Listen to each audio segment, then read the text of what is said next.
It has been one of the more contentious issues in North Carolina, whether wealthier families should have access to public funds to send their children to private school. This afternoon, the North Carolina Senate advanced a bill that would set aside hundreds of millions of dollars for that purpose. WRAL's Eric Miller was listening in. He joins us live from the legislative building. Eric, this will affect thousands of families in North Carolina. Well, Gerald, it will.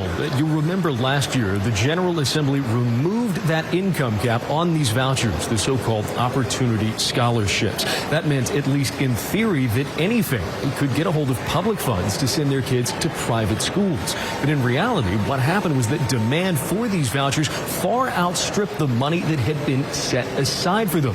Today, the Senate Appropriations Committee advanced a bill that would get rid of the wait list and the wait list for good. The wait list is big. Over 55,000 families that are really kind of on pins and needles. But the price tag to get kids off of that list is even bigger.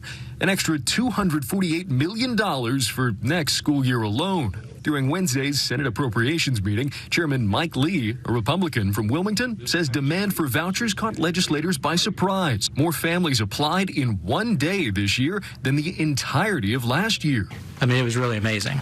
If approved, the money would raise funding to well over $400 million spent on vouchers for the next school year alone, an increase that drew sharp criticism from Democrats. Why is this your urgent priority to provide welfare for the wealthiest families?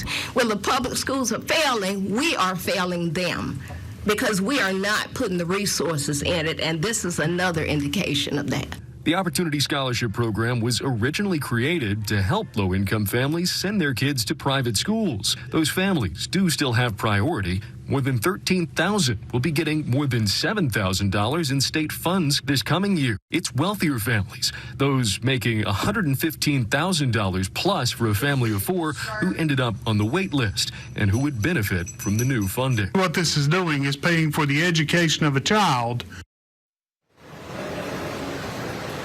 Now, this bill could end up on the Senate floor as soon as this week. Gerald? Eric Miller live in Raleigh. Thank you, Eric.